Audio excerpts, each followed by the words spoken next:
The story begins with two children playing in the village. They pretend to be a wizard and a monster. During the game, the boy suddenly hits the girl on the head. She gets angry and asks why he did that. The boy proudly answers that monsters are supposed to lose to wizards. At that moment, an old man named Rabius walks over. He smiles and says the children seem full of energy this morning. The boy immediately asks him what he must do to become a wizard. Rabius sighs and explains that a person cannot become a wizard just because they want to. Wizards stand at the very top of humanity. Most of them are born from noble or knightly bloodlines that inherited special power from their ancestors. The boy is visibly disappointed. But before anyone can dwell on it, the mood suddenly changes. News spreads that a monster has appeared near the village. People say it looks like a giant leopard covered in black shadows. It is so large that it could crush a house. Rabius tells everyone not to panic. The village chief has already gone to the city to request a wizard. Once a wizard arrives, the monster will surely be defeated. That reassures the villagers a little. But Rabius still warns them to stay away from the forest. Without a wizard, defeating a real monster is almost impossible. Then someone asks whether the shepherd on Hisril Hill knows about the danger. The scene shifts to that hill. There, a young shepherd named Turan lies in the grass while watching over his sheep. He is bored out of his mind. Every day looks exactly the same. He mutters that at this rate, he might even forget how to talk. Suddenly, someone calls him a brat. Turan opens his eyes and sees Rabius standing there. Rabius scolds him for lazing around before sunset. Turan immediately tells the old man to move because he is blocking the sunlight. Rabius asks whether Turan is still angry about what happened in the past. Turan coldly replies that if he means the time he tried to turn his late mother's sheep into village property, then yes, he remembers it perfectly. He makes it clear that he has no intention of sharing the inheritance his mother left behind. Since they are obviously not close, Turan tells Rabius to stop wasting time and say what he came for. Rabius explains that a monster has appeared near the village. He says people describe it as a leopard as large as a house. Turan calmly says that sounds like a serious problem. Rabius asks if he is not afraid, especially since he lives alone and would be an easy target. But Turan sees through him immediately. He says Rabius is not worried about him. He is worried about the sheep.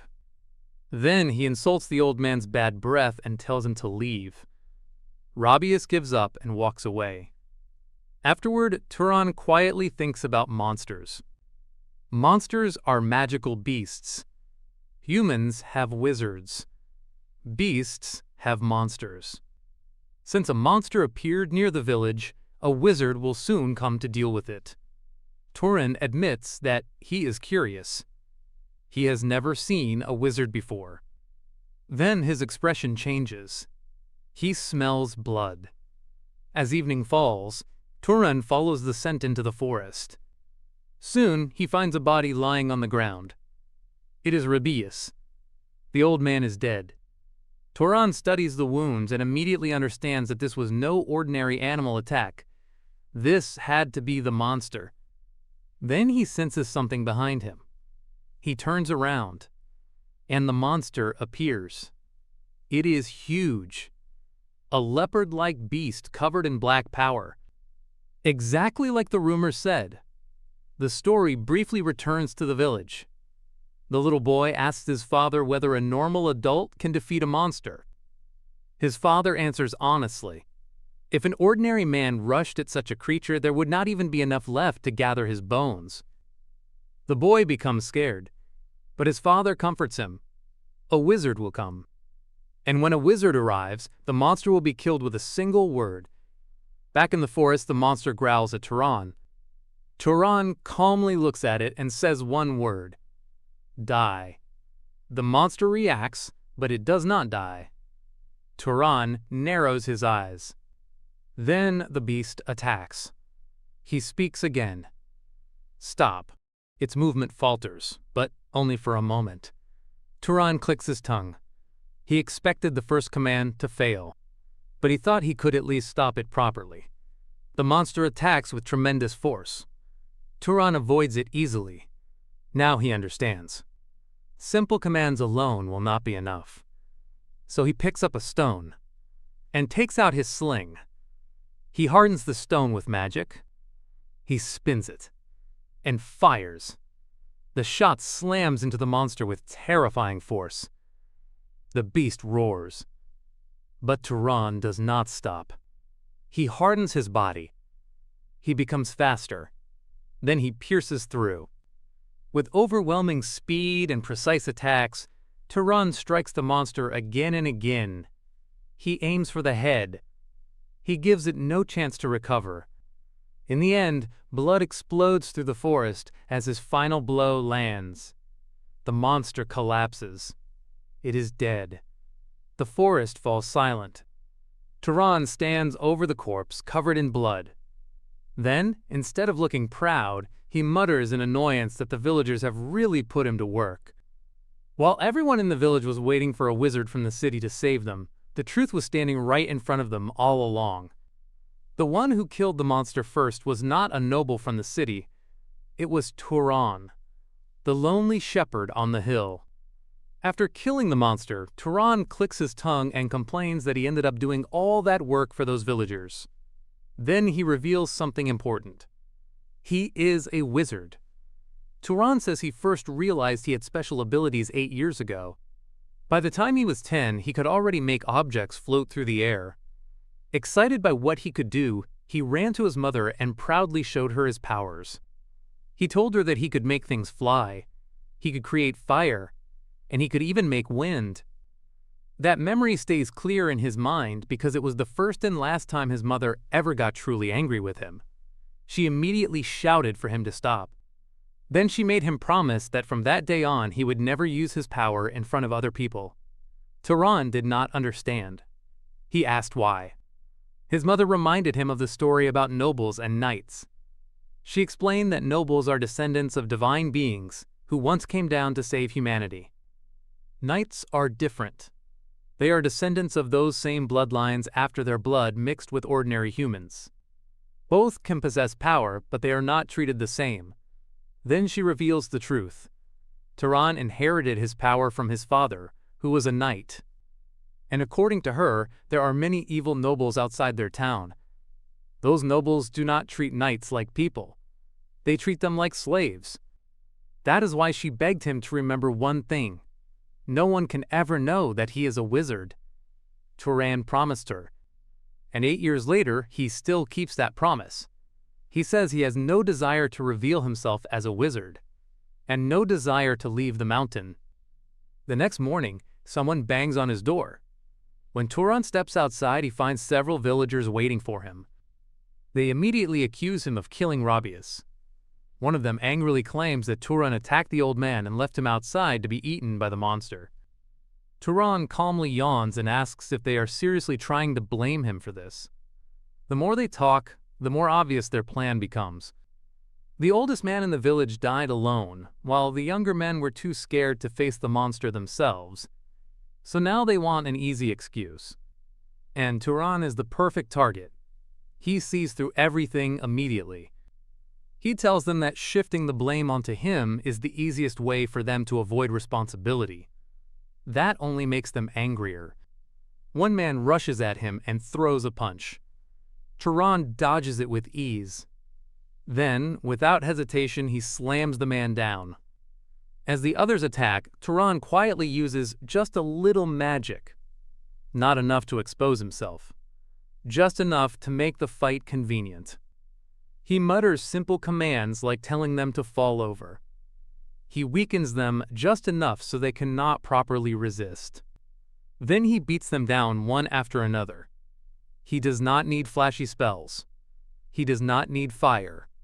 He only uses the bare minimum, just enough to dominate the fight without revealing the truth. In moments, all of them are lying on the ground. And just like that, Turan has protected the secret he kept hidden for 8 years. As he stands over the beaten men, he coldly tells them that instead of causing trouble, they should have spent their strength burying the dead properly.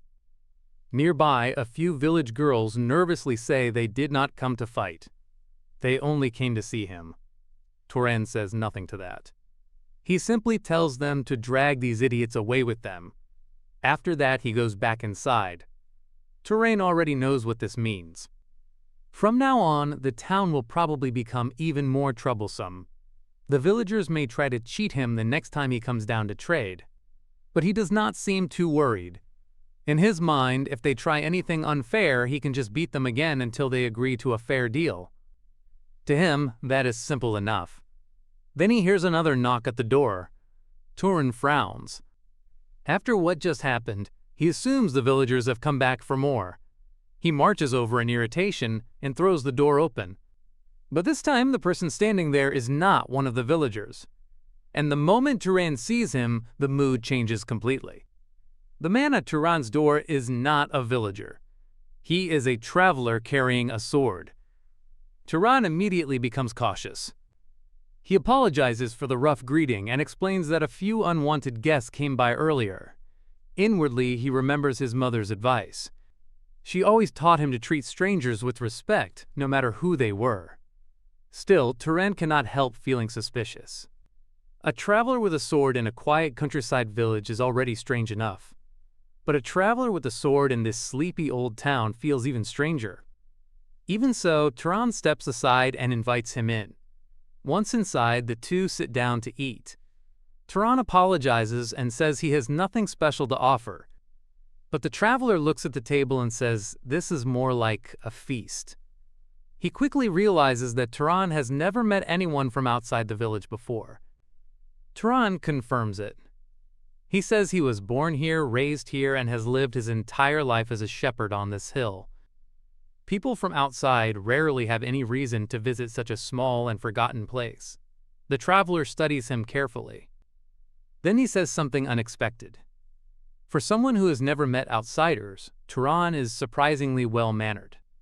That means his parents must have taught him very well. Turan quietly replies that he learned everything from his mother. But she passed away a few years ago from illness.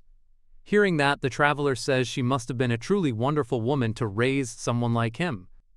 Turan thanks him, but says he is only living the way his mother taught him. Then he asks what could possibly bring someone like this all the way to a countryside town like theirs. The traveler gives a simple answer.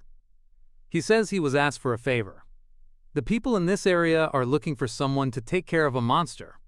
That makes Turan freeze for a moment. Then the traveler calmly reveals the truth. He is a wizard. Now Turan understands. This must be the wizard the village elder was talking about. The wizard confirms it. Then, after a brief pause, he asks Turan a strange question. He says he can sense that a monster was in this area recently, but he cannot actually find one. That alone already makes the situation suspicious. And what makes it even stranger is Turan himself. Turan knows about the village elder. He knows about the monster, and yet he is sitting here calmly, without even trying to run. The wizard points out that if the monster attacked someone nearby, Turan should have been the first person to panic. Instead, he seems strangely composed. Then the wizard looks straight at him and asks the one question Turan never wanted to hear. "Who are you?" At that moment, Turan's thoughts go back to his mother. He remembers her warning. She told him that nobles can be kind when it suits them. They might treat knights like loyal hounds. They might even treat them like family. But in the end, nobles can always cast them aside, sacrifice them, or use them however they please. That is why she made him promise that nobody could ever know he was a wizard, especially not other wizards. At that moment, Turan realizes the situation has become far more dangerous than he expected. If this wizard discovers that he is also a wizard, then keeping his secret may come at a terrible cost. For the first time, Turan seriously considers the possibility that he might have to kill someone just to protect the promise he made to his mother. The atmosphere turns cold. The wizard notices Turan's silence and asks why he will not answer. But then, all of a sudden, the tension breaks. The man laughs. He says that if Turan keeps making such a serious face, then his joke is only going to become awkward. Turan is caught off guard. A joke? The wizard apologizes and says he probably does not have a very good sense of humor. Turan quickly apologizes as well, saying it is his fault for overreacting. The man tells him not to worry. It was the first time he had ever made a joke to a wizard this young, and Turan's reaction was so entertaining that he ended up teasing him too much. Then, deciding to start over properly, the man introduces himself. His name is Kiorn, a wanderer. Turan introduces himself in return. He says he is Turan, a shepherd. The two continue talking over dinner. When they mention their ages, Turan says he is 18 years old. Kiorn casually reveals that he is 75. Turan is stunned. He says there is no way Kiorn looks that old. Kiorn explains that wizards age more slowly than ordinary people and tend to live much longer. Curious now, Turan asks how Kiorn became a wanderer. Kiorn says that after serving the Arabian family for 60 years, he left. In his later years, he wanted to roam freely instead of settling down in one place. To Turan, that sounds strangely romantic. And as the conversation continues, something unexpected happens. For the first time in his life, Turan realizes that talking to another person can actually be enjoyable. Not an argument, not an insult, not a burden, just a harmless conversation with a good person. And somehow, that simple experience feels new to him. Before either of them notices, it is already late. Kiorn stands up and says he should get going. Before leaving, he places an Arabian silver coin on the table and says it should more than cover the meal. Turan accepts it and says he hopes Kiorn's hunt goes smoothly. Kiorn smiles and tells him not to act as though they will never see each other again. He even jokes that he might drop by from time to time for another meal. After Kiorn leaves, Turan returns to his usual life. He goes back to gathering the sheep. But while doing so, he finds himself thinking about the conversation they just had. Kiorn was the first wizard Turan had ever met. And more than that, he was probably the first truly decent person Turan had spoken to in a long time. Turan remembers how his mother used to describe nobles. Arrogant, cruel, always looking down on others. But Kiorn did not feel like that at all. That only leaves Turan with one problem. How is he supposed to tell Kiorn that there are no monsters left on Hizril Hill? Meanwhile, Kiorn heads into the forest to continue searching. But the farther he goes, the stranger everything feels. There is definitely a faint trace of a monster's presence in the area. Yet there is no actual monster to be found. Then he notices signs of a battle, broken surroundings, disturbed ground, and clear evidence that something powerful fought here not long ago. Kiorn stops and wonders if the monster was already hunted before he arrived. Then his eyes land on something unusual, a stone embedded so deeply into a tree that it clearly was not thrown by any normal person. That alone tells him the one who hunted the monster was no ordinary fighter. For a moment, he wonders whether the village chief might have requested another wizard without his knowledge. But in the end, he decides it does not really matter. As long as the monster is dead, that is what matters most. Then suddenly, everything changes. Kiorn senses danger and turns around just in time. The monster appears again, but this time it is no longer a living beast. It is a monster's wraith. The corpse has been corrupted by leftover mana and transformed into something far worse. Kiorn is shocked. Only a fool, or someone completely ignorant, would leave a monster's corpse behind without dispersing its mana. If a wizard kills a monster and fails to handle the remains properly, the body can rise again as a wraith. That means whoever killed the original monster either made a terrible mistake or had some other intention. Either way, Kiorn knows he has no choice.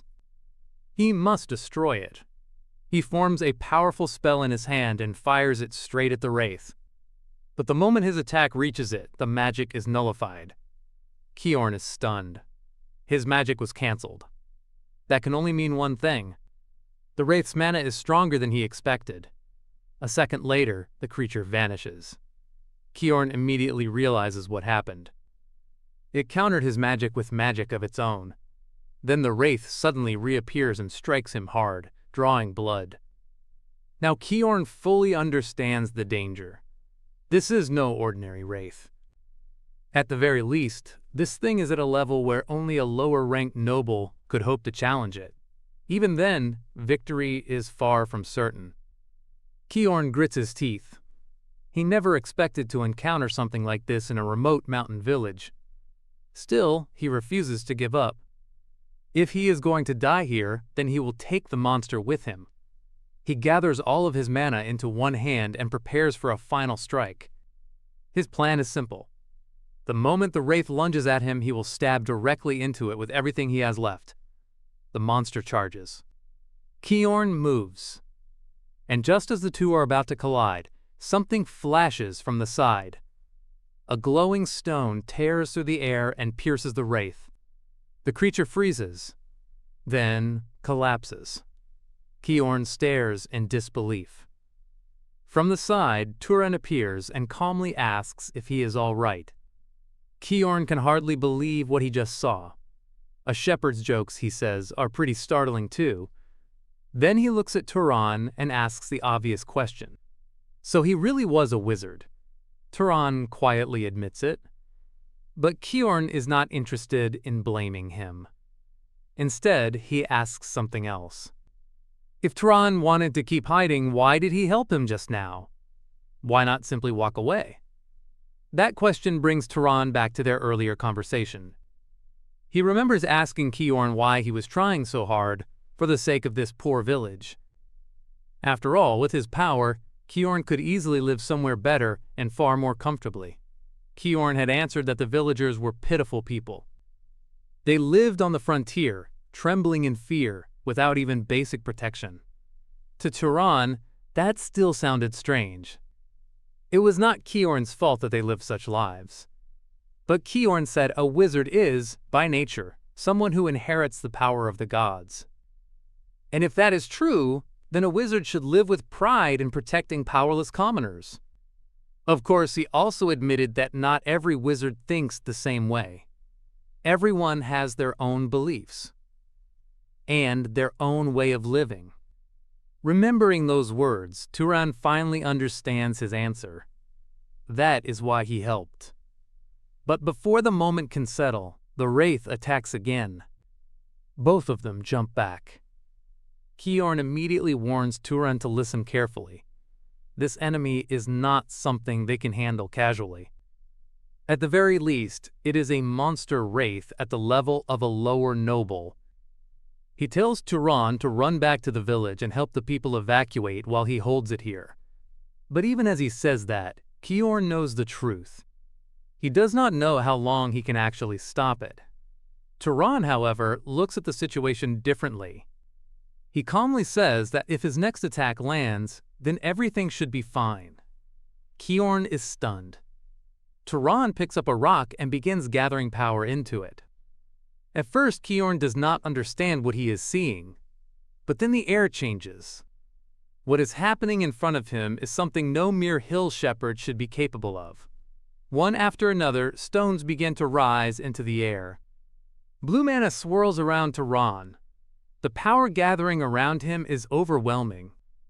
And in that moment, veteran knight Kiorn understands that the scene before his eyes may be the beginning of something far greater than either of them expected. Because what he is witnessing is not just a hidden wizard. It may be the birth of a wizard powerful enough to turn the entire world upside down. And with a faint smile, Turan says that he was curious about his limits too. As the monster's wraith charges forward, Kiorn immediately tries to stop him. He warns Turan that no matter how talented he may be, this thing is still far too dangerous. According to Kiorn, they need to join forces if they want any chance of winning. But before they can coordinate, the wraith attacks again. In the next instant, Turan's stones shoot forward like a storm. Kiorn is stunned. One of those attacks moves so fast that even he can barely follow it. He realizes that what Turan needs right now is not protection. What he needs is room to grow. So instead of pulling him back, Kiorn makes a decision. He will force Turan's talent to bloom. Turan's first barrage slams into the monster, but the result is not what he hoped for. It is not working. That is when Kiorn shouts the truth. A wraith cannot be killed with physical attacks. No matter how hard Turan hits it, pure force alone will not finish it. Turan immediately asks how he is supposed to kill it then. Kiorn gives him a direct answer. With fire. Or lightning. Turan reacts at once and starts gathering flame in his hand. But even while fighting, Kiorn's thoughts are racing. For a wizard, applying magic to an object is already difficult. Applying magic to a living body is even harder, and properly controlling fire usually requires separate training. Yet Turan is doing all of this on instinct. That realization shocks Kiorn. Then another possibility hits him. If Turan was the one who killed the original monster, and if he had never absorbed mana before, then that means all of his current power was reached naturally. No monster kills, no absorbed mana, no formal training, and he is already this strong. That alone makes Turan a terrifying existence. Still, there is no time to dwell on it. The wraith keeps coming. Turan's flames begin to grow, but Kiorn quickly notices a problem. Turan is shaping the fire, but he is not maintaining it properly. So Kiorn shouts at him to stay focused. He tells him not to let the fire go out. If he wants to destroy the wraith, he has to keep pouring mana into the flames and burn every part of its body. Turan listens carefully. Then he does exactly that. The flames explode outward and wrap around the monster. The wraith thrashes violently inside the fire, but Turan does not stop. He keeps feeding the blaze with mana until the creature is completely consumed. At last, the monster collapses. Kiorn stares at the remains in disbelief. That wraith was monstrously strong. Even a high-level knight would have needed a lower-ranked noble to face it properly. And yet this shepherd from the mountains just burned it down. For a brief moment, Kiorn can only stand there and wonder what kind of monster Turan really is. Once the battle is over, Turan asks a simple question. Is it really over now? Kiorn says yes, but adds that there is still one thing left to do. If Turan leaves the corpse like this again, it could rise as another wraith. So this time, he has to absorb the remaining mana. Turan asks how. Kiorn tells him to imagine himself pulling something into his body. Turan nods and tries it. At first, nothing happens. Then green mana suddenly rises from the corpse and flows into him. The moment it enters his body, Turan feels something strange. Pleasure. It is an entirely new sensation. Kiorn watches closely and asks if that is really his first time absorbing mana. Turan confirms it. That answer leaves Kiorn speechless. For any wizard, absorbing mana is the fastest way to grow stronger. Normally, a wizard's mana increases slowly with age, but defeating monsters and taking their mana speeds that growth up dramatically. Yet Turan reached this level without ever doing it even once, which means his natural talent is beyond abnormal. Kiorn then calls his name and apologizes for the way he treated him before. He asks which house Turan belongs to. But before Turan can answer, he simply tells Kiorn to wipe the blood off first. Only then does Kiorn notice how badly he is still injured. Later, back inside the house, Turan helps bandage Kiorn's wound. Kiorn apologizes again, saying he feels ridiculous for making someone like Turan do this for him. That instantly annoys Turan. He tells Kiorn to stop talking like that. He says over and over that he is just a shepherd who does not even know who his father really was. Then Kiorn asks the question that has been bothering him. Why would someone with this much power live as a shepherd on an isolated mountain? Turan answers honestly. It was because of his mother's wish. She told him that there were nobles beyond the mountain, and if they ever learned he was a wizard, they would only try to use him. Kiorn listens and quietly says that Turan's mother was wise. That surprises Turan.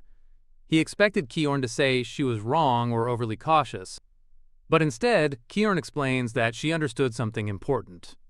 Wizards possess great power, and great power always attracts conflict.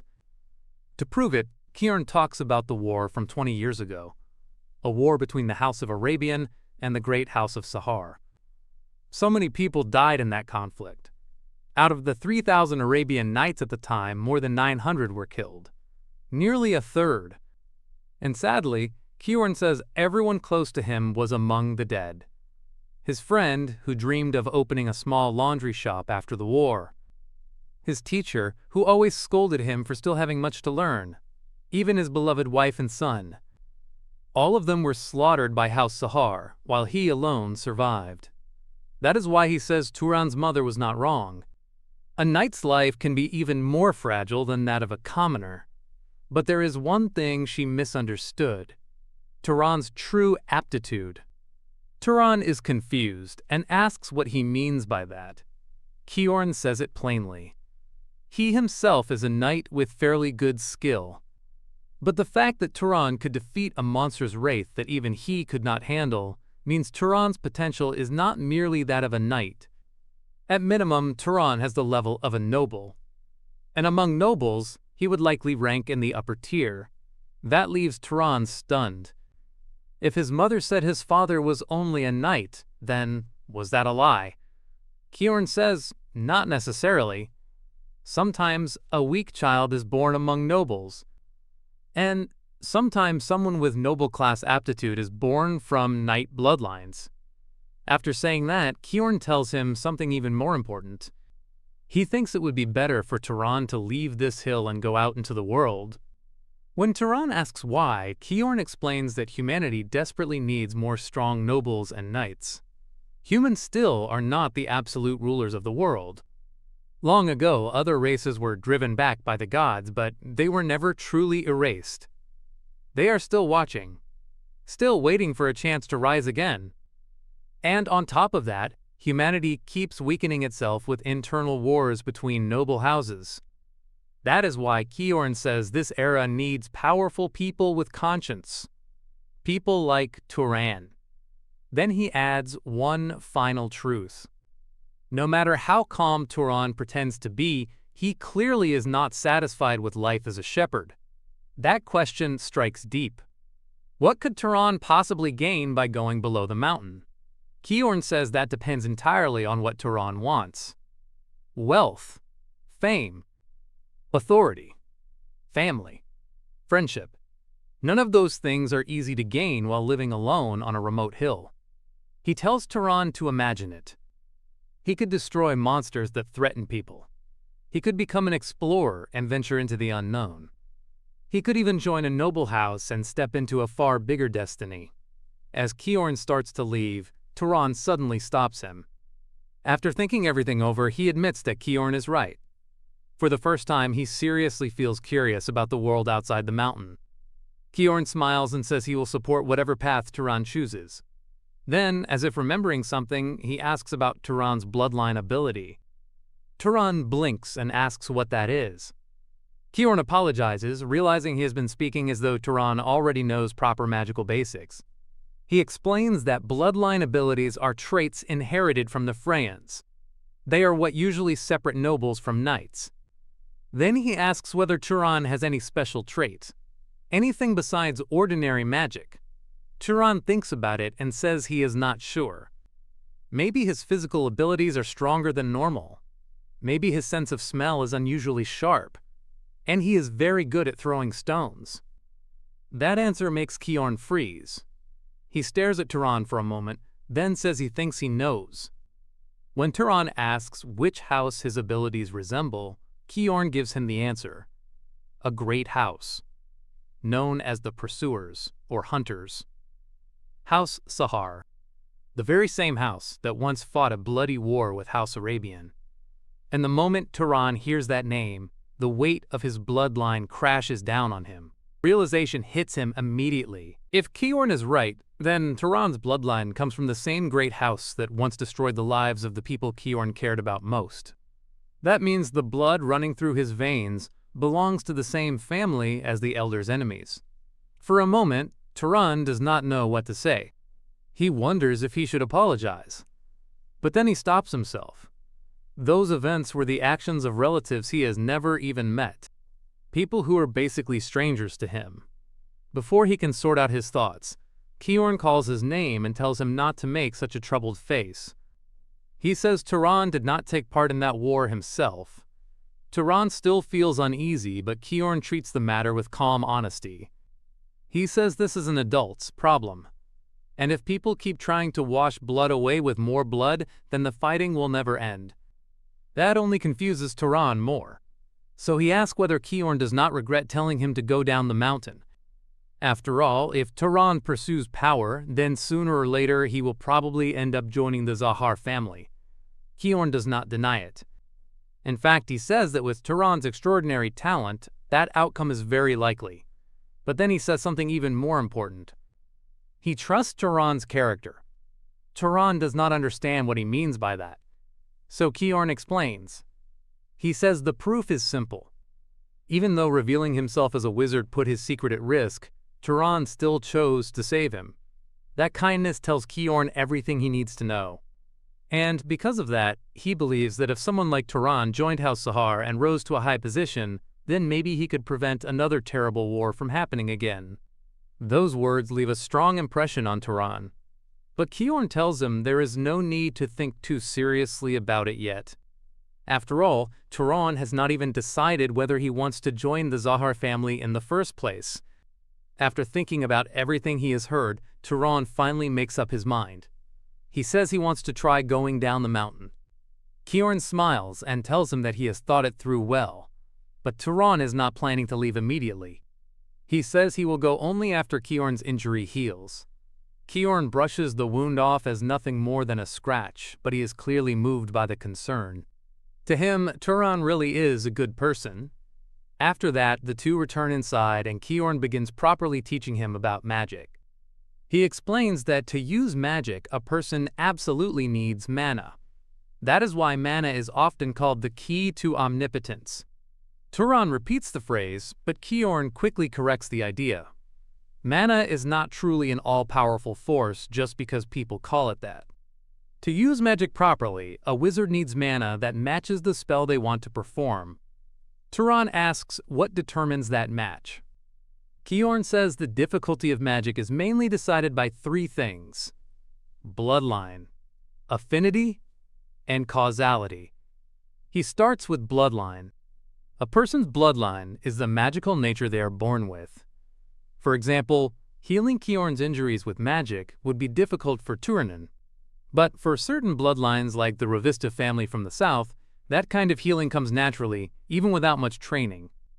That is the power of bloodline. Then Turan asks about the second factor, affinity. Kyorn explains that affinity is like familiarity. It is the natural ease a person has with actions they are used to or especially suited for. Turan quickly catches on and compares it to how he formed a fireball more easily when he treated it like throwing a rock. Kyorn says exactly. If Turan had tried to create plain fire in a more conventional way, he never would have achieved the same speed or destructive force. Then Kyorn moves on to the third and most important factor: causality. He admits that even he does not fully understand it himself. So instead of explaining it in theory, he uses an example. He asks Turan what would happen if he tried to kill someone directly with mana alone. Turan thinks for a moment and says probably nothing much. Maybe some light would flash from his hand, and that would be the end of it. Kyorn says that answer is exactly why causality matters. Then he demonstrates. He pours mana into a cup, causing the liquid inside to bubble and boil in a strange, unstable way. He explains that when there is no proper cause for the result a wizard wants, magic becomes inefficient or distorted. Turan listens carefully and then says he thinks he understands. If he wants to kill someone, then, instead of just spending mana on the vague wish for death, he needs to create an actual cause of death. Like making fire and launching it at the target. That is a more natural chain of events. Kyorn is delighted by the answer. He tells Turan that he could have become a scholar instead of a mage. Then Turan asks something else that has bothered him for a long time. He says he can control ordinary animals however he wants. So why are magical beasts so much harder to influence? Kiorn answers simply, because of their mana. The mana inside magical creatures resists that kind of easy control. After hearing all of that, Turan lets out a tired smile and admits that magic really is not simple. Kiorn agrees. Being an excellent wizard is not just about using mana. It is also about understanding the principles behind it. Then Turan remembers something. If his bloodline really is connected to House Zahar, then does that mean the Zahar family also has a special inherited ability? Kiorn says yes. House Zahar is known for stealth and tracking. Then he tells Turan to try it. Turan closes his eyes and focuses. He says he does not want to be seen by others. He wants even his sound and smell to disappear. And in the next moment, he vanishes. Kiorn is stunned. He looks around the room and says that Turan succeeded. He truly cannot see him at all. When Turan reappears, Kiorn admits that it has been a long time since he last saw that ability. And even now, it is still a frightening power.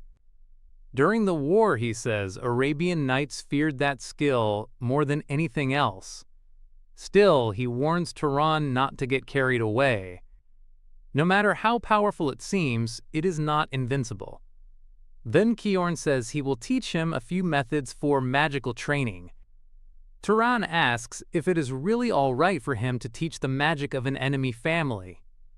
Kiorn answers without hesitation. Turan saved his life. And more importantly, he already said it before.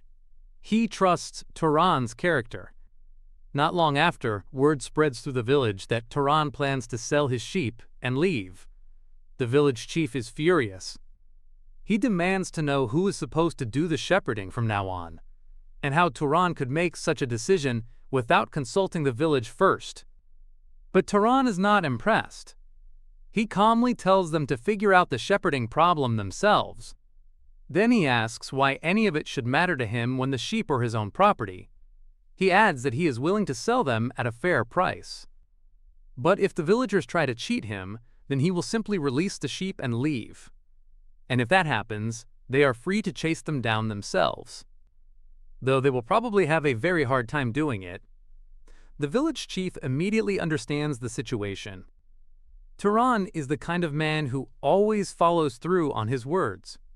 There is no benefit in provoking him. So in the end, the chief reluctantly hands over the money and tells him to leave or stay as he pleases.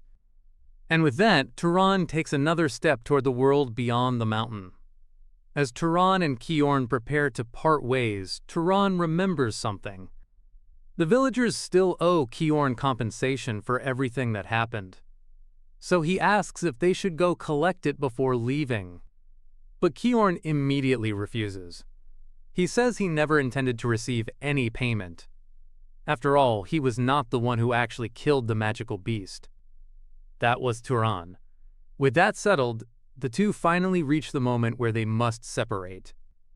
Kiorn apologizes for refusing Turan's offer to travel together. He says he has always been more comfortable alone. Turan accepts that without complaint. Then, with complete sincerity, he thanks Kiorn for everything. Kiorn smiles and tells him to take care. Turan answers with a gentle smile of his own. He says he hopes that the next time they meet it will be with smiling faces. Then Kiorn turns and walks away. Turan stands there for a long time, watching the old knight's figure disappear into the distance. And only later does he fully understand why he never liked hearing Kiorn speak to him so formally. Although Turan never lacked love from his mother, there had always been something missing in his heart. Ever since he was a child, a part of him had quietly longed for a father figure, someone he could admire, someone who could show him what kind of man he should become. That is why Kiorn's departure leaves such a strong impression on him. Not long after, the story shifts. Turan has now left the mountain and begun his journey into the outside world. He travels through a dry wasteland, walking alone beneath the open sky. At some point, he notices a group of hooded travelers in the distance. From the way they move with a cart, he assumes they must be merchants traveling between settlements. That makes him feel relieved. He decides to ask them for directions. So Turan approaches and politely asks where the nearest city is. The leader of the group answers that if he follows the road they came from, he will eventually reach a city called Murray. Turan thanks them and prepares to leave. But just as he turns away, one of the men stops him. The stranger questions whether Turan really plans to leave after simply taking the information he wanted. Turan asks what he means. The answer is simple. If you receive something, then you should give something in return. That is when the truth becomes obvious. The men around him slowly draw their swords. They order him to take off his bulging bag and hand over his cloak. Turan calmly asks if they are bandits. The leader does not even bother denying it. Instead, he says they should call it recklessness. This is a wasteland after all, a place where no one would think twice if someone died and vanished. To make things easier, the bandit tells Turan to strip off his belongings himself, while they are still being nice about it. He even says killing him and stripping the body afterward would be too bloody and too much work. Turan listens quietly. Then he says something cold. He understands now. These are bandits who kill people without hesitation. And the moment he says that, his thoughts flash back to Kiorn's lessons. The moment he talks about mana, the moment he talks about magic, the moment he talks about causality and control, all of it comes together in his mind at once. Then Turan smiles, and with complete confidence, he says he will use these men for practice. That single line changes everything. Because in that moment, the bandits still think they have cornered a lone traveler. But they have no idea they are standing in front of a hidden wizard. Men laugh at him and say this lunatic is talking as if he were some kind of wizard. But Turan calmly raises a hand and speaks a single word. Wind. In the next instant, a violent blast erupts around him and throws the bandits off their feet. They scream in confusion as the sudden force tears through the group. Turan immediately notices something interesting. Instead of trying to generate wind from nothing, shaping it with his hand and amplifying it uses far less mana than he expected. That realization catches even him off guard. He did not know he could whip up wind this strong with so little power. While the surviving bandits struggle to understand what just happened, Turan moves on to another test. He takes a bit of water and compresses it into sharp floating projectiles. The moment the spell is ready, he fires. One of the bandits is pierced before he can even react. Turan watches the attack land and calmly evaluates the result. Even so, he admits that simply throwing stones still feels faster and stronger. At that point, the bandits panic completely. They drop to the ground and beg for forgiveness. They say they had no idea he was a wizard. They promise to give him anything he wants. They beg him to spare their lives. But Turan keeps walking forward. Then, in a single brutal moment, the rest of the bandits are cut down as well. The leader stares in horror. Impossible. They are all dead. Now completely broken, the last surviving bandit agrees to answer anything. So Turan asks him one simple question. Why did they attack him without any kind of plan? If he was a traveler walking alone, then there was always a chance he could be a wizard. The answer surprises him. The bandit says it was because Turan bowed his head. Even after they spoke rudely, he still greeted them politely. So they assumed he was just an ordinary person. Turan pauses for a moment. Then he thanks the man. That one mistake taught him something useful about the outside world. The bandit, thinking he might actually be spared, desperately asks if Turan will let him live. But in that instant, Turan remembers Kiorn's warning. From now on, he will meet many kinds of people, and among them, the worst are bandits who hurt others for profit. Kiorn had told him never to show mercy to scum like that, because a life spared out of pity today could lead to the deaths of many innocent people tomorrow. Now Turan understands exactly what he meant. So he kills the last bandit too. Afterward, silence falls over the desert. Turan looks at the bodies and realizes something that weighs heavily on him. He killed people. The thought disturbs him. He does feel guilt. But he also knows he could not just let them go. People like that would only rob and kill again the moment another victim appeared. After standing there for a while, Turan decides he has already stalled long enough. Then he notices the cart tracks the fake merchants left behind. The clear wheel marks cutting across the sand give him a direction to follow. As he walks on, one thought burns sharply in his mind. He killed people. And yet, as he keeps moving forward, that storm inside him slowly begins to settle. Like tracks in the desert fading beneath time, the chaos in his heart softens as Kiorn's teachings return to him. Eventually, Turan reaches a rise and sees something in the distance. A city. For the first time, he looks out at the outside world properly and realizes he has truly arrived somewhere new. He stares in awe and quietly says that this must be the place. Small city Moray. When he enters, everything feels unfamiliar. Crowds fill the streets. People move in every direction. Even the buildings look completely different from the quiet village he came from. For the first time, Turan truly feels that he has entered a city. Trying to get his bearings, he approaches a fruit seller and politely asks for directions.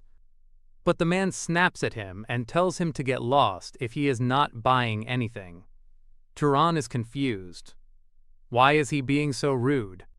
He starts wondering if this is some kind of unspoken city rule. Maybe people here expect you to buy something before asking questions. So he asks how much the fruit costs. The merchant says, 2 dupit.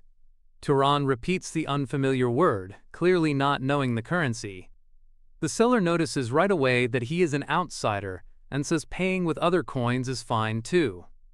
After paying, Turan finally asks where he can find an inn. The merchant tells him to go straight down the road behind the cape shop, then turn left. There he will see the biggest inn in the city, a place with a blue roof. Turan follows the directions and arrives at the inn. As soon as he enters, a cheerful blonde staff member welcomes him. Her name is Lena. She immediately calls him a handsome guest. Turan gets straight to the point and asks how much a room for one night costs. Lena answers that it is 16 dupit. Turan says he will stay. But more importantly, he has something he wants to ask. He wants to know whether there is a nearby monster with a bounty on it. Lena pauses at the strange question. Meanwhile, Turan thinks back to Kiorn's advice. He needs to kill monsters and absorb their mana. And if possible, hunting monsters could also earn him money. When Lena hesitates, Turan asks why she is not answering. Then she smiles and says something that surprises him even more. There is no such thing as free information in this world. She tells him that questions like that should be asked at City Hall. Turan, who has never heard of such a place, asks what City Hall even is. That makes Lena realize just how much of a countryside boy he really is. So she explains. City halls are where public affairs are handled. The officials who work there are employed by the city's lord. And that is where someone would go to ask about things like monster bounties. For Turan, this is yet another sign that the world beyond the mountain is bigger and more complicated than he ever imagined. After Lena explains what City Hall is, she adds that it is probably already closed for the day. The sun has already gone down, so if Turan wants information about monster bounties, he will have to go there tomorrow. Then she asks him another question. Is he a monster hunter too? Turan has never even heard the term before, so he asks what that means. Lena explains that some people believe if an ordinary person hunts enough monsters, they can become a wizard. To her, it is nothing more than superstition. Anyone who believes that sounds like an idiot. But before the conversation can end, someone suddenly cuts in. A man named Meden steps forward and says it is not superstition at all. According to him, it is a real fact that a person can become a wizard by killing monsters. He claims he has seen it with his own eyes. Lena is shocked to see him and blurts out that she thought he was dead. But Meden just laughs it off. He says he has no intention of dying before he becomes a wizard. That immediately catches Turan's attention. He turns toward Meden and asks him to explain the part about becoming a wizard by killing monsters. Meden says the idea is simple. Wizards become stronger when they hunt monsters. So by the same principle, an ordinary person who kills monsters should be able to awaken as a wizard too. He proudly says that the four of them are hunting monsters for exactly that reason. The other men behind him immediately agree. Turan listens carefully, then asks the obvious question. If that idea is true, then does that mean one of them has already become a wizard? Maidan shakes his head. He says that in this city there are only 4 confirmed wizards. The Lord's Wizard and 3 others who serve under him. Then he notices something about Turan. He says that if Turan also hunts monsters, then for a man who plans to fight, he looks strangely unprepared. So he asks whether Turan even has a weapon. Turan says that he does. Then he pulls out his sling. Maidan studies it and immediately notices that it has been used a lot. Turan explains that it is good for firing objects about the size of an egg very quickly. After hearing that, Maidan nods and says a sling like that would be useful for hunting small monsters like rabbit or fox types. Then he brings up an offer. Their group has already been saying they could use 1 more ranged fighter. So he asks Turan if he has any interest in hunting together with them. But Turan declines right away. He says no thank you. Later that night, Turan lies alone on the bed in his room and thinks back on everything that happened. What a chaotic day. He still cannot quite believe that he really left the village. He looks at his bag, then wonders what is going to happen to him from here on. At the same time, his hand quietly crackles with mana. Then he hears a knock. Turan immediately becomes alert. Even in an inn, he knows he cannot let his guard down. Kiorn's warning comes back to him again. A city is not automatically safe. Never let your guard down. So Turan gathers mana in his hand, rises from the bed, and carefully opens the door. At first, he only peeks through the gap. Then he freezes. Standing outside is Lena. She smiles and asks if he was asleep.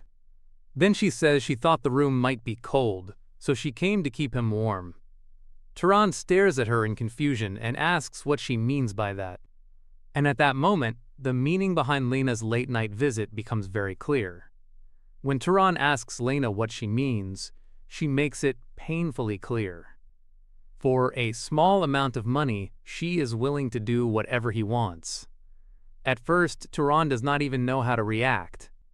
He asks what happens if there is nothing he wants. But Lena confidently tells him not to lie. She says she can tell just by looking at his face.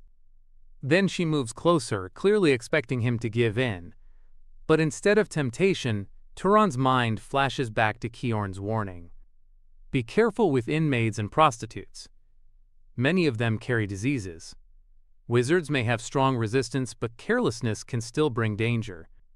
And if a disease is passed on later, it could harm other people too. Do not let desire trap you into doing something you will regret. The warning hits him so hard that Turan immediately shuts everything down. Lena freezes.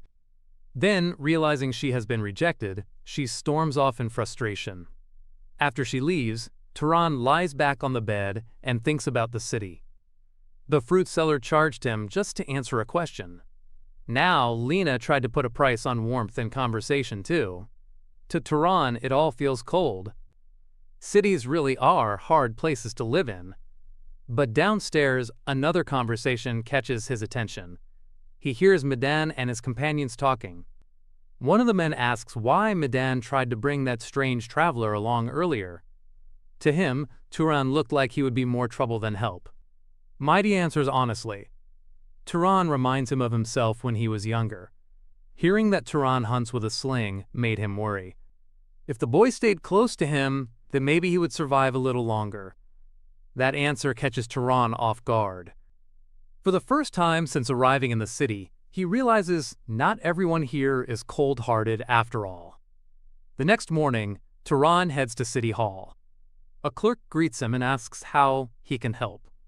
Turan bluntly asks whether the man is an official. The clerk looks annoyed and asks what else he would be. Then Turan gets to the point. He says he came to hunt monsters. The scene briefly cuts back to one of Kiorn's old warnings. The world will not be kind to you.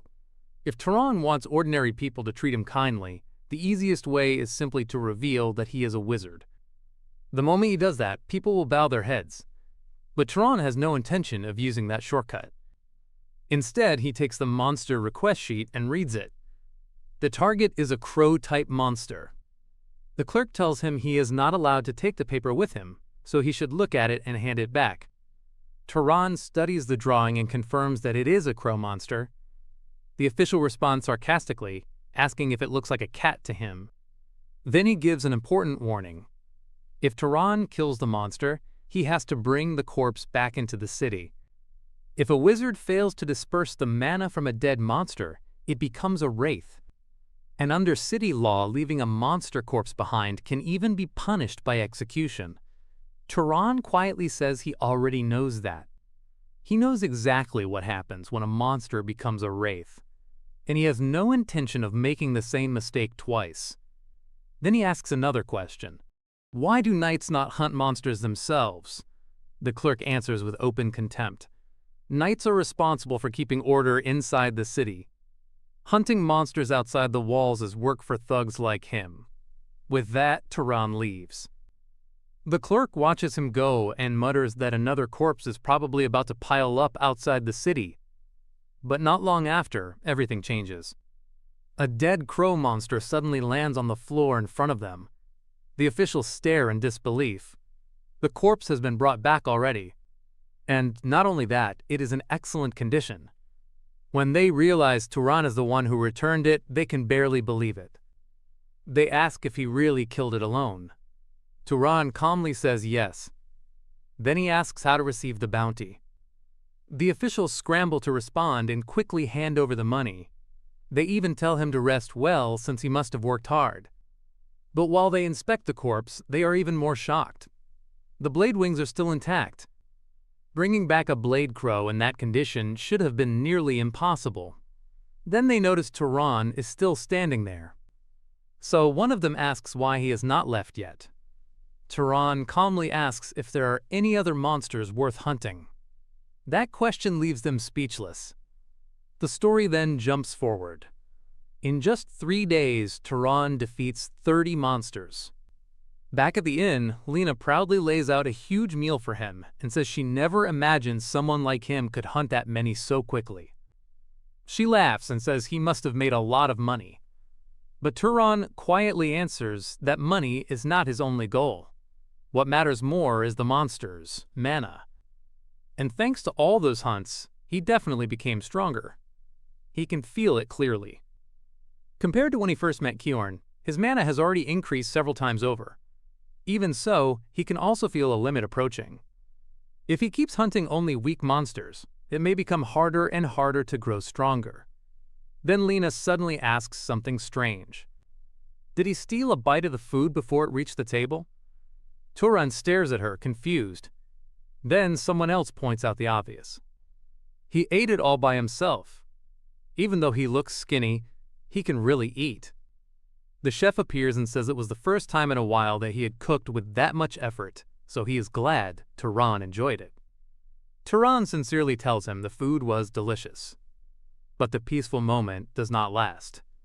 Suddenly, Medan's group barges in. One of the men mocks Turan for eating something tasty all by himself. Another calls him a skinny runt and says he heard Turan has been making a lot of money lately.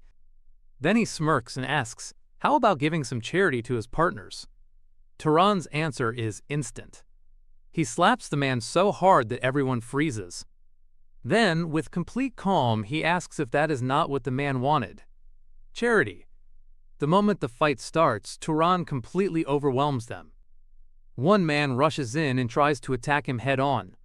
Turan catches the blow with ease and slams him down without any hesitation. Another comes at him from the side, but Turan knocks him away just as easily. The gap in skill is obvious. These men are not even close to being on his level.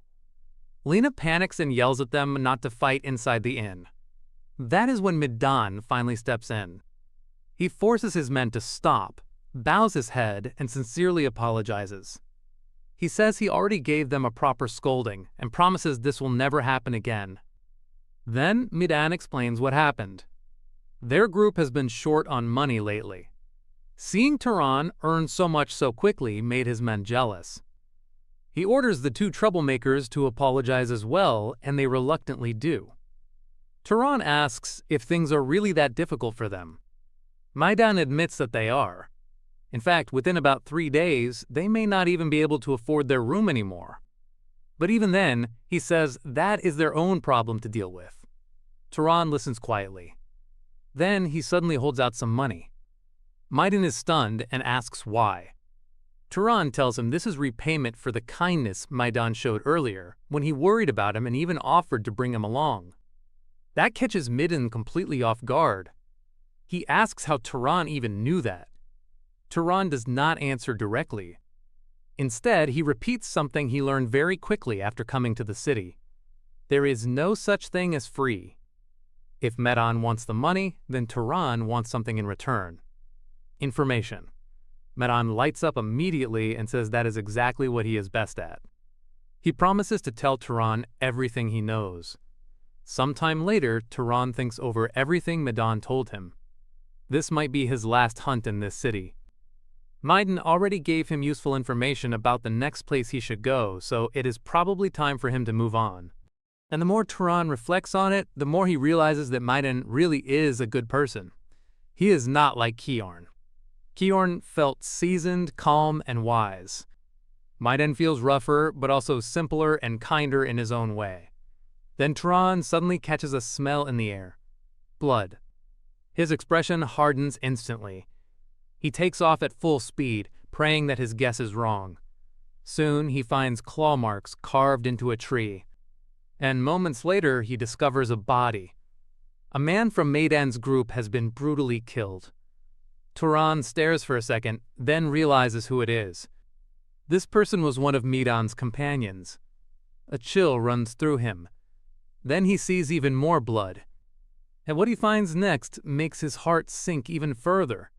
Something terrible has happened to Maidan. Turan kneels beside Maidan's body and tries to understand what happened. The scene is horrific. Bodies are scattered across the ground, torn apart by something savage. One of the dying men barely manages to speak. With blood all over his face, he whispers a single word. Rabbit? At first, Turan cannot believe it. A rabbit? But then he looks ahead and sees the truth for himself. Standing in the middle of the path is a monster. It looks like a giant white rabbit, but its red eyes are filled with bloodlust and its long ears are sharp like blades. The moment Turan sees it, he understands. This is no ordinary beast. It is a monster. And before he can react any further, the creature suddenly launches itself at him with unbelievable speed. Turan barely dodges in time. The attack tears through the air where his body had been a second earlier. He grits his teeth and realizes just how close that was. It is fast. Far faster than he expected. Turan immediately counters. He swings his sling and launches a burst of blue projectiles toward the rabbit. The attack races forward with tremendous speed, but the monster reacts instantly. It twists and cuts through the attack midair. Watching that, Turan quickly understands something important. This creature has techniques specifically meant to deal with thrown weapons. That makes it a terrible matchup for him. But there is no time to hesitate. The rabbit monster charges again, vanishes from sight for an instant, and then appears in another angle of attack. Its movement is so sharp and unpredictable that Turan nearly loses track of it completely. The fight turns into a blur of speed. Turan keeps dodging at the last possible moment while searching for an opening.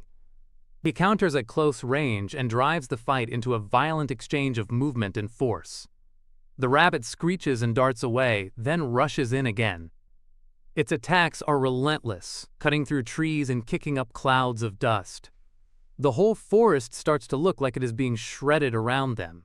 Still, Turan refuses to lose control. He keeps following the rhythm of the monster's movements, reading its patterns and adjusting little by little. Eventually, he lands a real hit. Blood spills from the rabbit monster. The wound is not fatal, but it is enough to shift the battle. The monster begins to slow. Its breathing grows rougher. Its movements lose some of their earlier sharpness. Turan keeps the pressure on.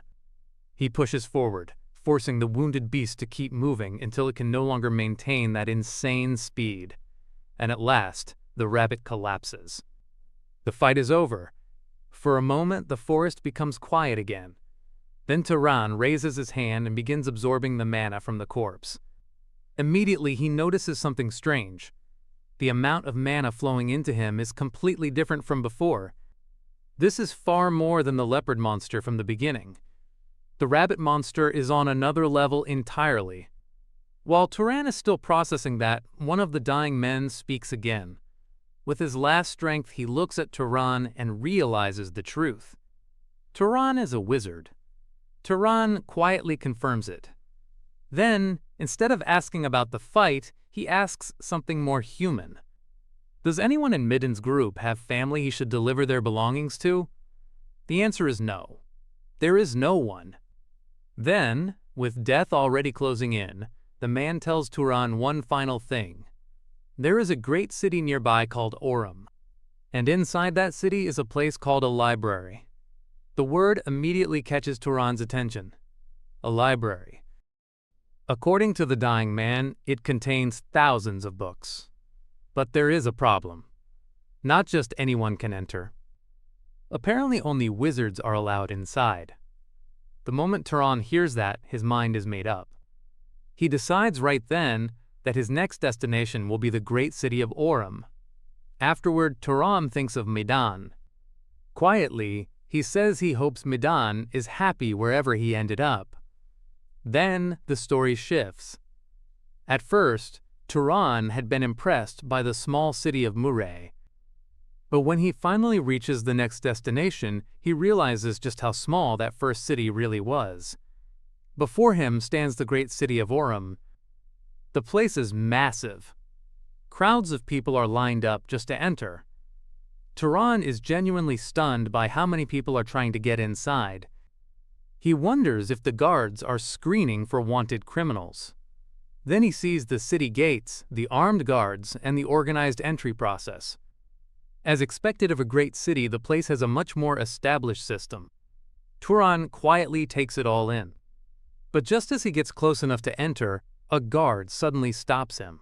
The reason is embarrassingly simple. The guard says he has never seen clothes that filthy before and tells Turan to go wash himself first. Turan can only stand there in silence. After everything he went through, being stopped at the gate because of dirt is not exactly what he expected. Still, before dealing with that, something else catches his eye. A massive tower rises over the city. The moment Turan sees it, he realizes this must be the library Maidan told him about. Just looking at it leaves him overwhelmed.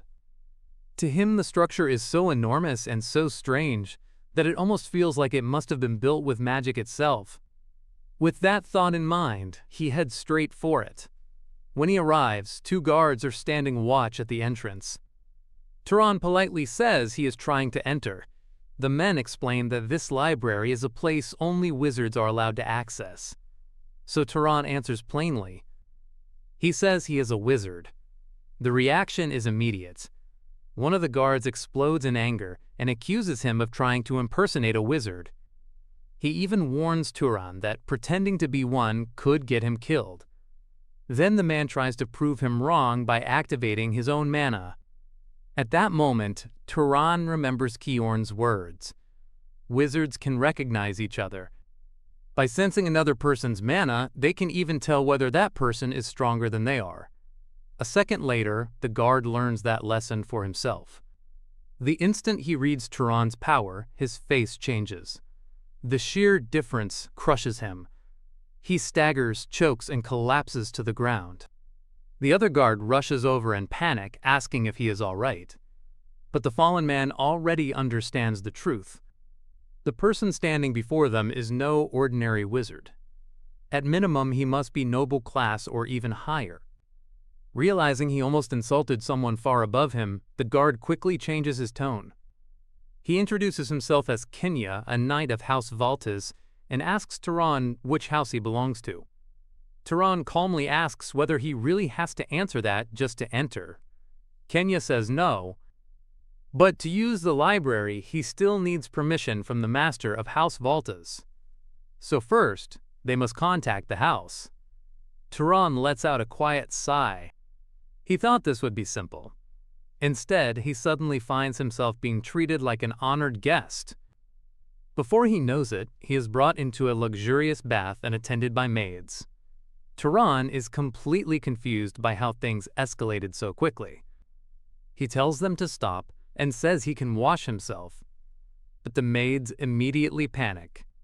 If they fail to attend to an esteemed guest properly, they will be punished. Turan stares at them for a moment, then gives up and tells them to do whatever they want. After that, he is washed, dressed, and prepared in a way he never imagined. When the maids see the finished result, they are stunned. One of them blurts out that it is amazing. Turan, now dressed properly, asks if there is something on his face. The maids become flustered and quickly apologize. One of them even admits that she momentarily lost herself because of his beauty.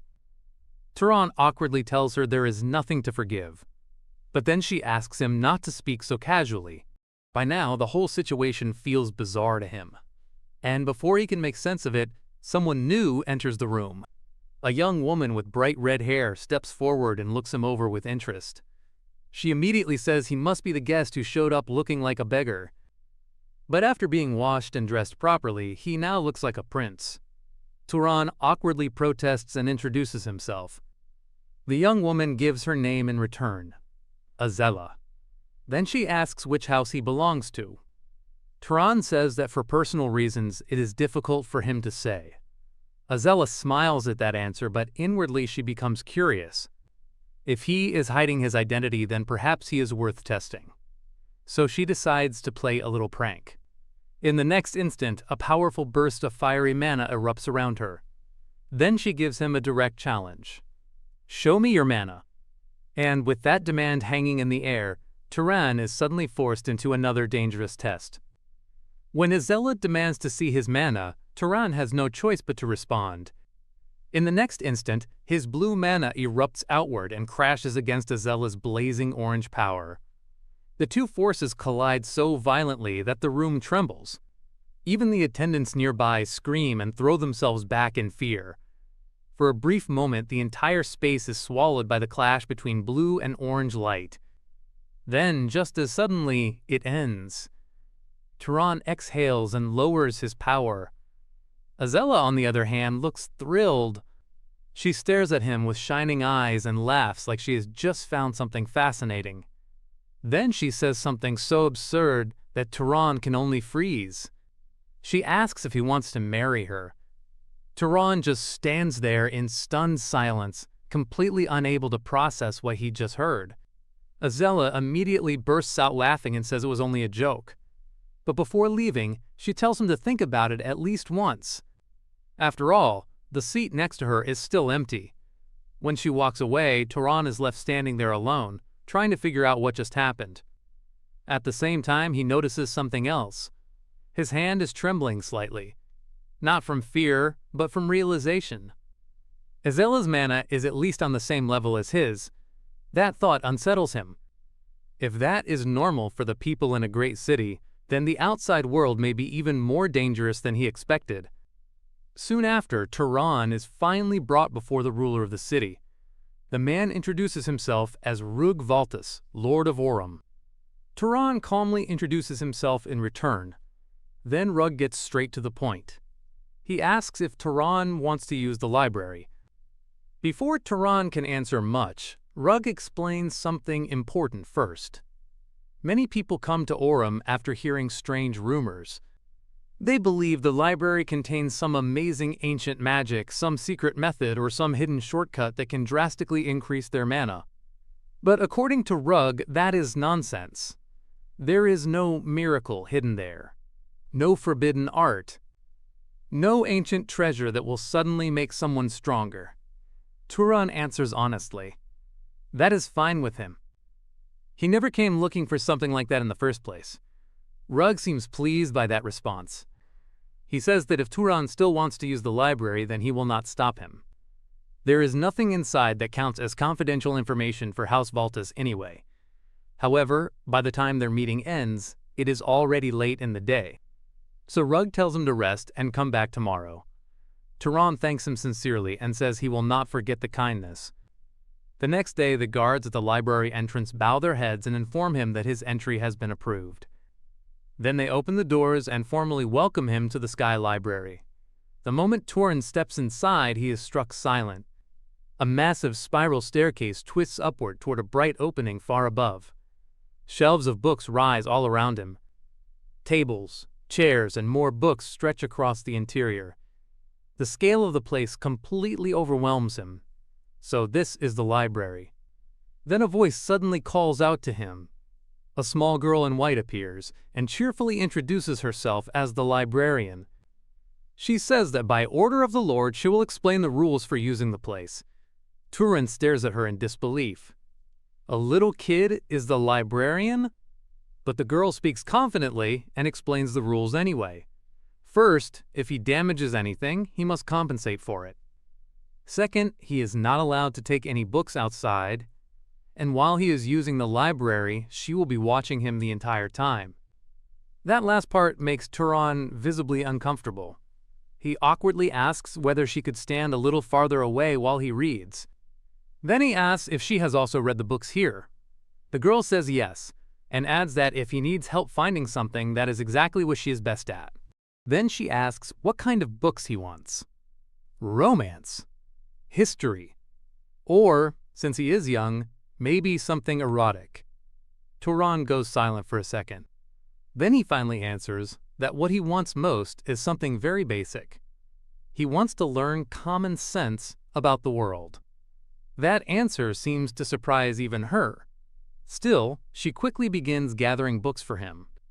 She explains that many of the books in the library are hundreds of years old and may not suit his level, but there is a section that should help. She piles several books in front of him and says this part may be useful. Turan thanks her and picks one up. For a moment, he simply holds it in his hands. So this is what a book is. Then he opens it. And the instant he begins reading, he is amazed. From that point on, Turan begins returning to the library every day. He reads constantly.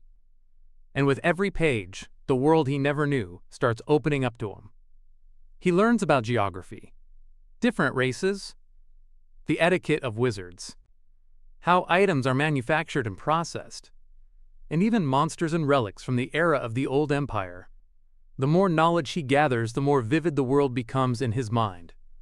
What had once been nothing but a vast unknown begins taking shape.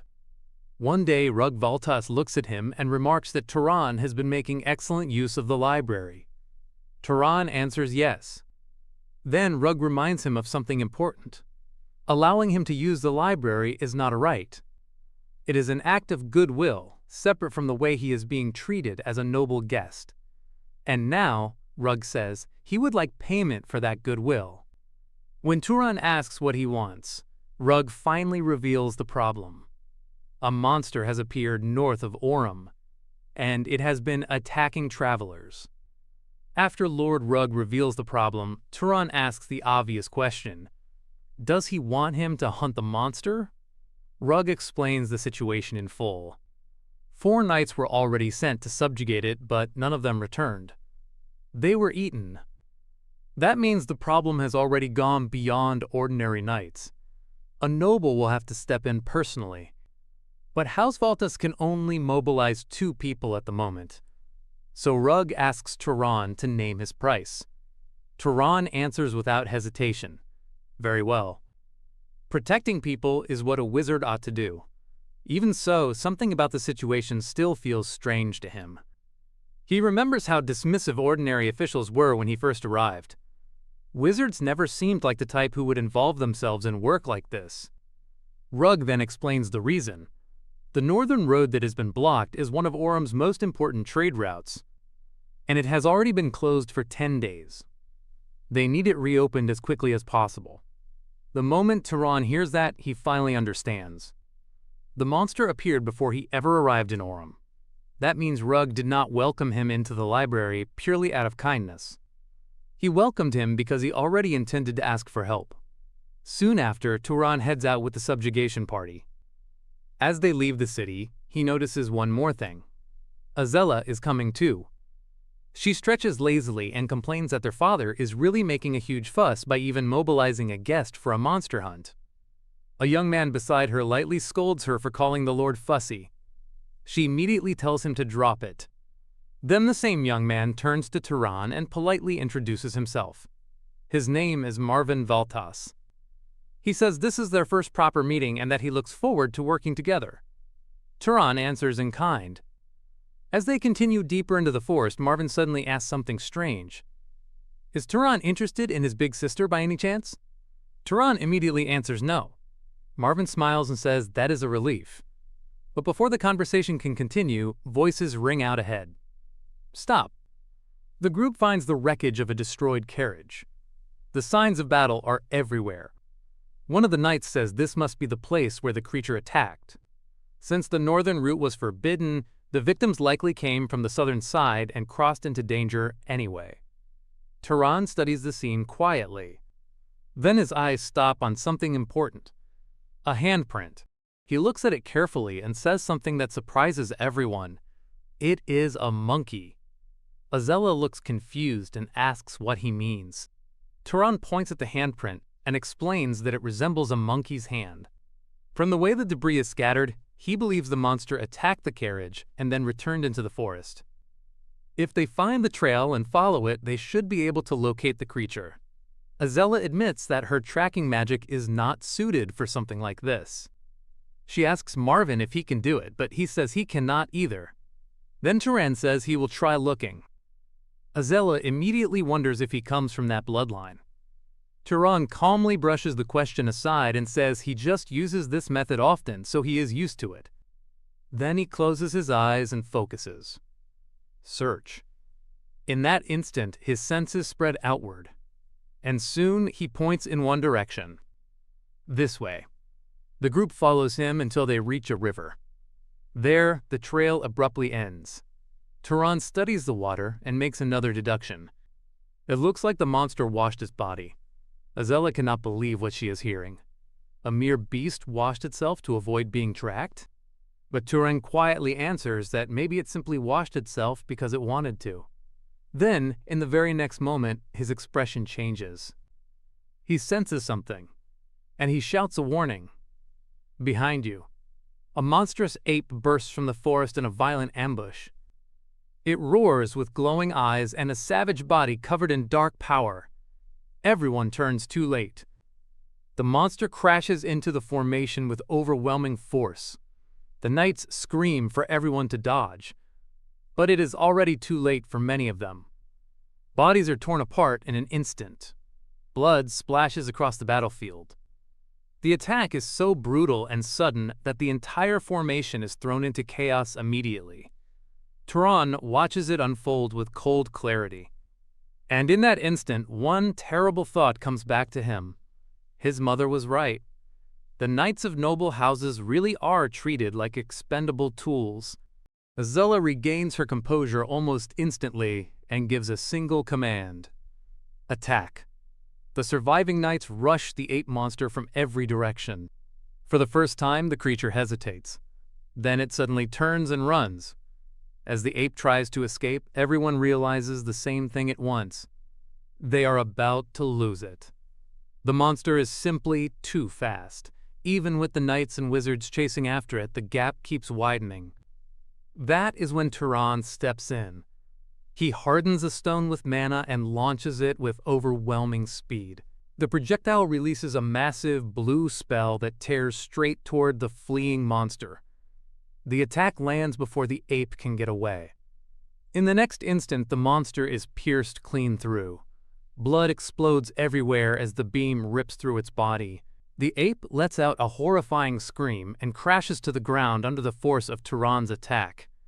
With a single spell, Turan completely changes the battle. Only moments earlier, the ape had torn through trained knights and thrown the battlefield into chaos. But now Turan's magic stops it in one decisive strike. To everyone watching, the sight is both shocking and reassuring.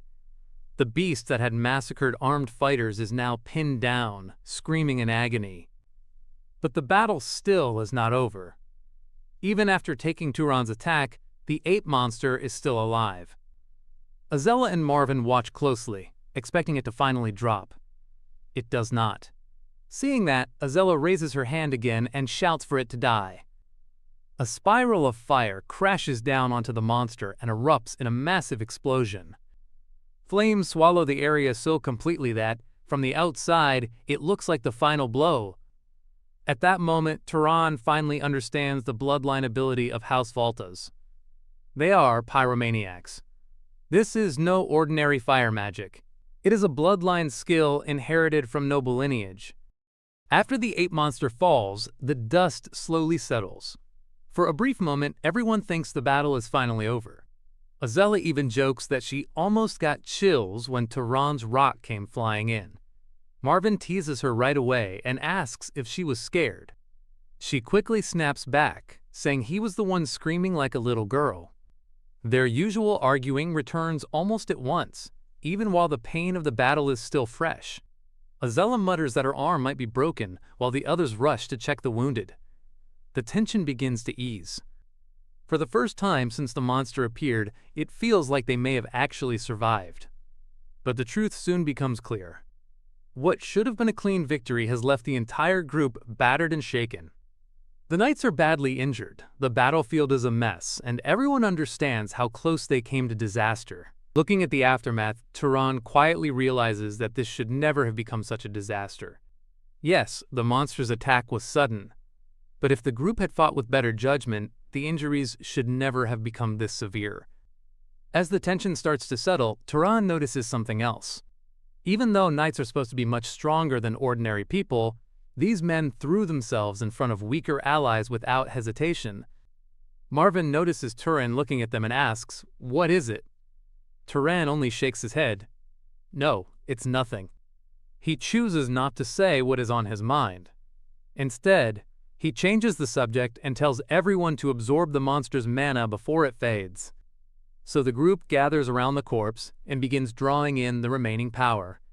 Just like the book said, several people can absorb mana at the same time without weakening the effect.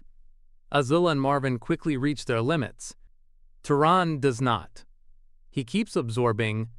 His mana capacity is clearly on a completely different level. Watching him, the others finally understand why Lord Valtas insisted on sending him along. Turan's spell control is exceptional. And even though he has not yet reached his growth limit, his mana pool already rivals theirs.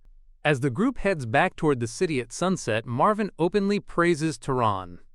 He says they never would have defeated the monster without him. Turan brushes it off. He says his contribution was nothing special. If anything, he regrets not noticing the monster's abilities sooner. That makes Marvin curious. Turan explains that monsters can awaken different powers depending on their traits. From the ape's giant hands and strange eyes, he guessed it had abilities linked to throwing objects and seeing far distances through the forest. Marvin is amazed that Turan figured all of that out so quickly.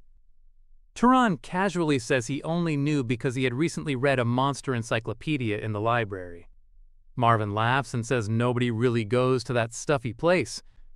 He admits he once tried reading there, but the books were so difficult that he gave up almost immediately. Turan tells him that next time he should just ask the librarian for easier books. Marvin looks confused and asks, "The librarian?" That is when Turan suddenly realizes something embarrassing. He had completely forgotten how strange that little librarian girl actually was. And before he can think any further, the scene shifts back to the Sky Library. The librarian warmly welcomes him again. Turan immediately realizes he has been careless. No commoner or knight would casually call a noble by name, and yet she did it without hesitation. When he asks how she knows his name, she calmly tells him she learned it from his permit. Then she reveals something even stranger. As long as it is inside the library, her gaze can reach anywhere. Books begin floating around her as if the entire library is part of her body. Turan asks how he should address her. She says she does not really have a name and tells him to call her whatever he wants. When she jokingly suggests something cute, Turan refuses and simply decides to call her librarian. She complains that he is too stiff and says it feels awkward when he suddenly becomes polite after ordering her around for days. At that moment, it becomes even clearer that this mysterious girl is far more unusual than she looks. Turan quickly denies ever ordering the librarian around. Then he tells her not to come so close because it feels burdensome. The strange girl just floats higher into the air and calmly answers his earlier question. She says she is not a wizard from the old empire. In fact, she was never a person at all. She explains that she is a spirit. More specifically, she says the library itself is her true body. The human shape he sees is only a convenient form for communication. To put it simply, the entire Sky Library is alive through her. Turan thinks she is making things up, so he reaches out and touches her.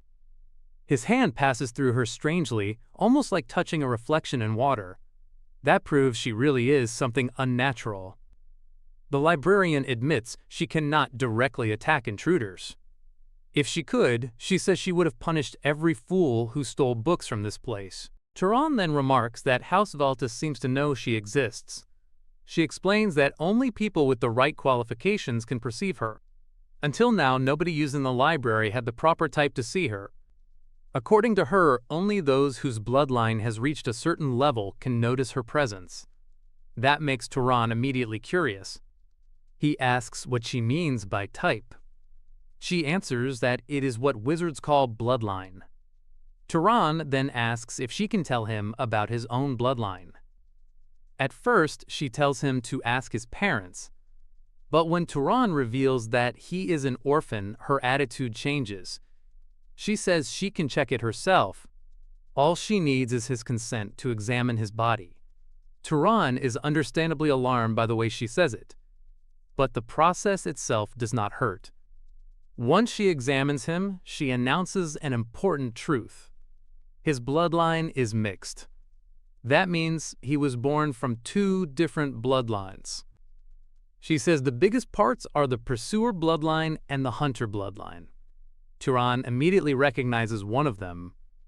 The hunter trait belongs to House Zahar, but the librarian finds one more detail. There is another bloodline hidden inside him.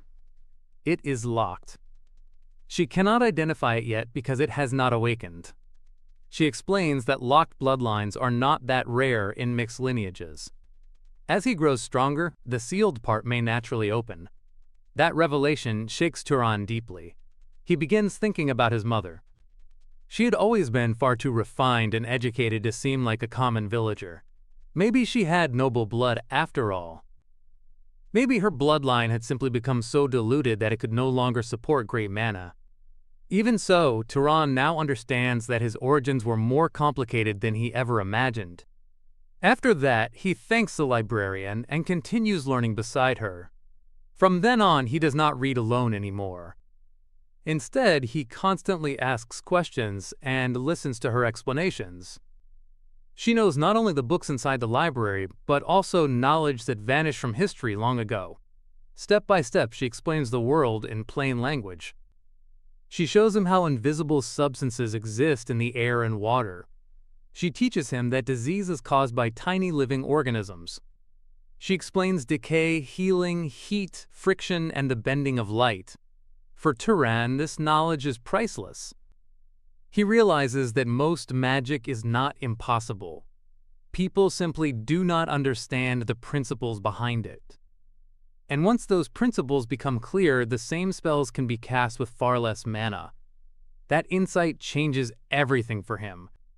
By changing the way he understands the world, his skill as a wizard rises dramatically. Turan begins to suspect that powerful houses may be hoarding this kind of knowledge on purpose. If every wizard knew these principles, noble families would lose their advantage. Even the librarian quietly admits she now understands why people's knowledge keeps declining with time. Eventually, Turan decides it is time to leave. House Valtas has already begun openly pushing him toward the road. The librarian panics and begs him to take her along. Turan asks if she can even leave the library. She says no. She cannot leave this place at all. Even so, she stubbornly tells him to stay forever and promises she will take good care of him. Turan refuses. Then the librarian gives him one final piece of advice. She tells him that this land still carries much of the gods' legacy. He should travel, look around, and perhaps he may meet another spirit one day. Turan promises that he will visit her from time to time. The librarian tries to act indifferent, but she is clearly upset about his departure. Turan smiles and reassures her. There are still too many books he has not read yet, so he will definitely come back. Outside, with the map of the continent in mind, Turan chooses his next destination. House Zahar's base lies east of Orem, in the Ernil Desert. That is where he will go next. Not only to seek House Zahar, but also to search for clues about his parents. Turan leaves Orem with a clear destination in mind. Still, he does not rush. He travels carefully through the wilderness, hunting monsters along the way and gathering enough meat to survive. As he moves deeper into the forest, he suddenly hears something strange. At first, it sounds like a normal beast. But when Turan looks closer, he sees something unexpected. A saddled horse is running wildly through the woods. It is not attacking anyone. It is trying to protect someone. Nearby, a group of monsters is attacking travelers. Among them are dark elves. Turan quickly realizes the truth. These are not ordinary raiders.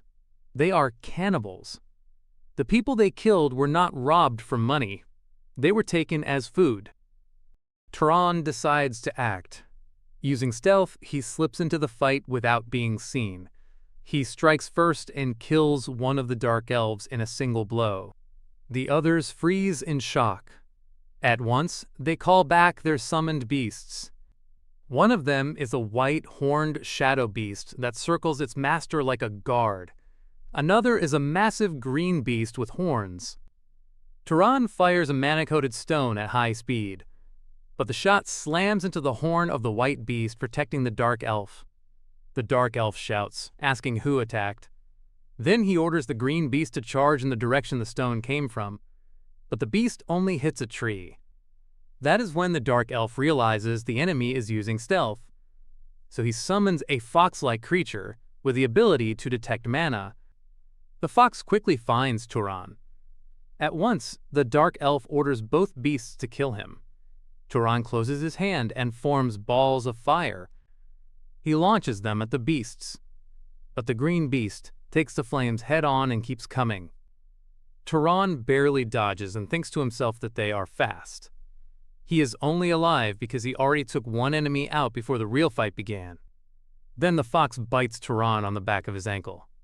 At the same moment, the green beast attacks again. This time, Turan cannot dodge. The blow sends him flying into a tree. He coughs up blood from the impact. The dark elf laughs. He mocks Turan for killing his companion and says he will make him beg to die. But then the horse charges in. It stomps the dark elf in the face and knocks him to the ground. Panicking, he screams for his beasts to help him. The beasts turn on the horse at once. Even the white-horned guard beast joins the attack. That gives Turan the opening he needs. He fires another mana stone. This one flies straight into the dark elf's head. The shot tears through him and kills him instantly. Turan survives the fight, but only with the horse's help. He is hurt, but not critically. As he catches his breath, he admits that attack took a lot out of him. The red horse walks over to him. Turan thanks it. The scene then shifts to night. The man the horse was protecting finally wakes up by the campfire. He is startled to see Turan sitting across from him. He quickly asks who Turan is. Turan calmly explains that he saw him being attacked by dark elves, so he stepped in and saved him. At that moment, the horse comes closer. The man introduces it to Turan.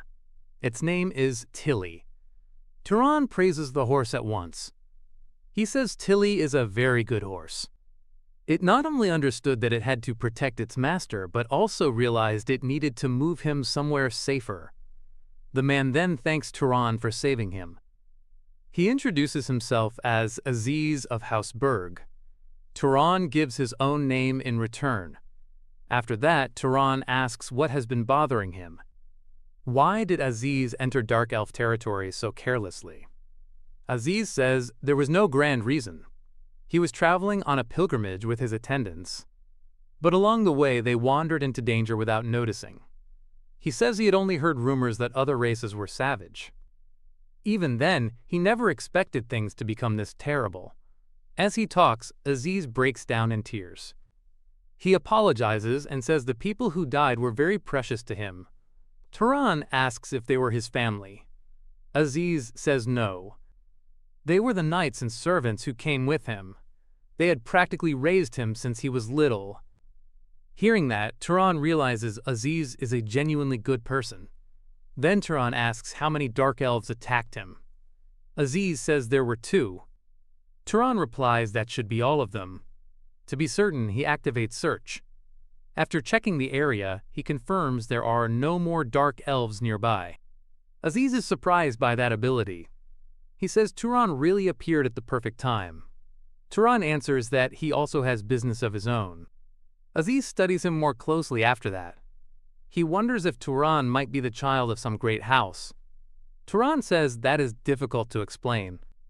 He also downplays his strength. He says he only managed to ambush one enemy and take him down first. After that, he barely survived because of the Red Horse's help. Even so, Turan notices something important. Aziz's mana is powerful. It feels aggressive and dense. Turan realizes that if he had not absorbed the Dark Elves' mana earlier, he might actually have been weaker than Aziz. That leads him to another thought. Mana alone does not decide a fight. Even someone with less mana can win with better skill, timing, and judgment. After some time, Aziz makes an offer. If Turan does not already have a fixed destination, he wants to invite him to House Berg. He says this will be his repayment for saving his life and escorting him safely.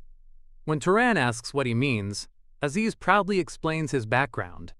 House Berg belongs to the enchanters. They are vassals of Arabion, the great house of the north. Their bloodline has crafted magical tools for generations. Then Aziz looks at Turan seriously and makes a promise. He says he will create the finest magic tool worthy of him.